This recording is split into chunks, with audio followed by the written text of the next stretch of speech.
The Roman Empire didn't fall to barbarians. It destroyed itself with the world's first recorded hyperinflation crisis. This is the story of how the mightiest economy in ancient history collapsed from within, and the warning signs are eerily familiar today. At its peak around 100 CE, Rome controlled the Mediterranean economy. Roman coins were accepted from Britain to Egypt. Trade flowed freely across thousands of miles of roads and sea routes. The empire was so wealthy that it could afford massive public works, professional armies, and elaborate entertainment for its citizens. But beneath this prosperity, cracks were forming. Rome had a fundamental problem. It spent far more than it collected in taxes.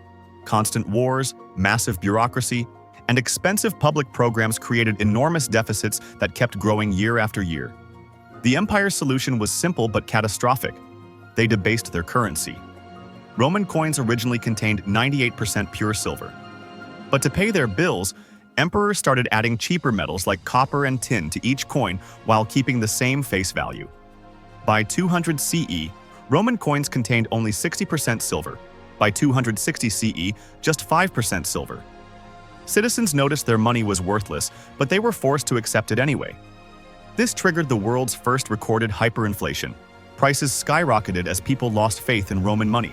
A measure of wheat that cost half a denarius in 200 CE cost 200 denarii by 300 CE.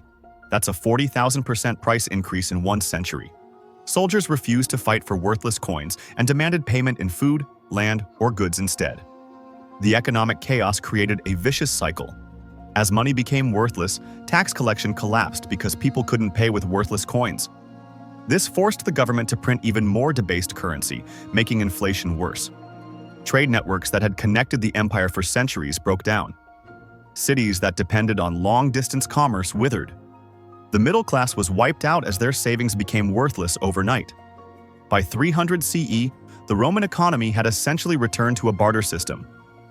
The sophisticated monetary system that had powered the world's greatest empire for centuries simply ceased to function. Emperor Diocletian tried to stop the collapse with price controls, fixing the cost of everything from bread to shoes. But this only created black markets and shortages, making the crisis worse. The economic collapse weakened Rome's ability to defend its borders, pay its armies, and maintain infrastructure. What had once been a unified economic powerhouse fragmented into isolated regions struggling just to survive. Rome's hyperinflation crisis shows how quickly even the strongest economies can collapse when governments repeatedly choose short-term solutions over long-term stability. The empire that once ruled the world destroyed itself not through military defeat, but through monetary debasement and fiscal irresponsibility. The lesson is timeless. No empire is too big to fail when it abandons sound economic principles.